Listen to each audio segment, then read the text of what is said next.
What's up guys, Kevin with Badland Industries. We're going to be replacing this pile of junk. I don't even know why GM ever put these on the H3 Hummers. We're going to be making this little thing more functional. We're not just going to be replacing these stupid clips that you can buy for 50 or 60 bucks, but we're actually replacing the entire unit. I'm going to wager that you guys could literally sell these on eBay for the same cost as what we're going to do on the new part. You guys look at this. eBay, you could literally sell your nets on eBay for more than what these MOLLE panels cost. Look at this, guys. These are all sold listings. These are not listings. These are actual sold and completed items. So we've actually updated this design about 3 or 4 times now, and we've settled on ABS for a couple reasons. One, it's flexible, markedly cheaper than the cheese grater stainless versions we've had in the past, prototyping, so hopefully whoever's in the back seat won't be chewing up their knees quite as much. But this hexagonal pattern is essentially a MOLLE board, so you can do your tear pouches or your kind of MOLLE pouches on here and be able to utilize that seat pocket for more than what it was intended for initially. You can still retain the pocket function of it, so if you had something you wanted to put behind it, you can still do that, but the function doesn't stop there. We can actually attach things to this and make it more functional. So let's go inside the truck and let's get this installed. So oftentimes these things literally just fall off because over time the elastic fails, and these clips just really aren't that great. The little 3D printed clips you can buy do help, but then again, there's guys that have just added little spacers or kind of just added a zip tie and tightened up the elastic, and it works just fine. But you still have this kind of floppy mesh, and it really doesn't have any function other than just, throwing, stuff in there. So we're gonna omit this completely and put our MOLLE panel on here so you guys can make this section actually a usable space in your truck. Get yourself a long screwdriver, and the top 2 clips are kind of the worst ones. You push down. I don't want you guys to ruin your trucks, but it's right behind the shoulder here. You just push down. So what you're doing is you're pushing down on this little tab here on the seat back.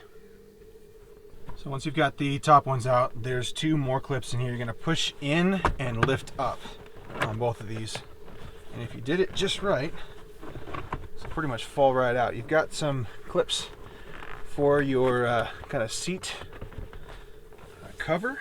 You need to be kind of mindful of to not rip. They're just kind of looped around it right here.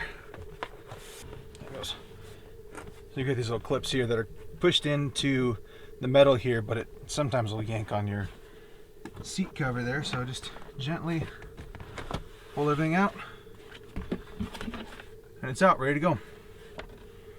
So I'll just set this here and get this guy installed. I think what's kind of cool is the ABS has the same texture and color as your seat backs pretty much. So it actually looks kind of OE. Alright, so in the bag of hardware, you're going to get your nuts and bolts and screws for the install. We're going to put all of our bolts in the hole here. Use the factory holes, washer, and our nylock nut.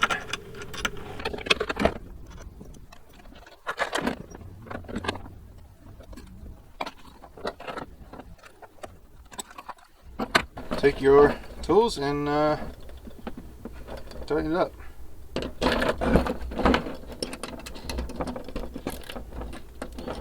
Fifty-50 shot. I never get the wrench to go the right way. Ever. I'm using my impact. Screw this. Stupid to do by hand. Of course, I got it wrong again.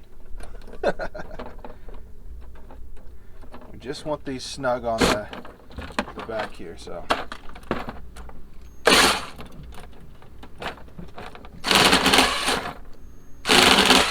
I didn't smash this at all, I just got it tight, that's all. So we'll do the other ones and show you guys how it looks. Alright, there you guys go. MOLLE pouch, whatever you want hanging off the back. Just a couple bolts holding it on. Nice and stout. Let's go put it in the truck. So get our bottom ones clipped in. If you lost the top, make sure you got the top back in place. Line up your holes here. There we go. There we go. There it goes. Perfect. Your side one's clipped in. There you go. No more cheese grater on the kneecaps. Well, a little bit, I guess. It is kind of sharp, but you still have the pocket function of your seat back, so you can still, you know, winch controller. Moves just a little bit, but you hang whatever you want off of here. You know, a couple inches, you still have a little bit of room. I mean, we haven't moved the seat at all. This is where Jason has his seat 24/7, so you still have a bit of room to have somebody sit back here. In order to lower the seats down flat, you will have to put your seats forward a little bit. If you have anything hanging here, just so it'll clear. That's kind of expected anyway, so you can either recline them forward or do whatever you got to do to clear whatever you've got hanging off of here. But now you've got a nice solid mounting point to mount whatever, to keep and store whatever you want, flashlights or whatever. Clip on the top here, nice, super easy access, whatever you want to do with these. I'll leave a link below to these and any other products that we have for your H3. Thanks for watching.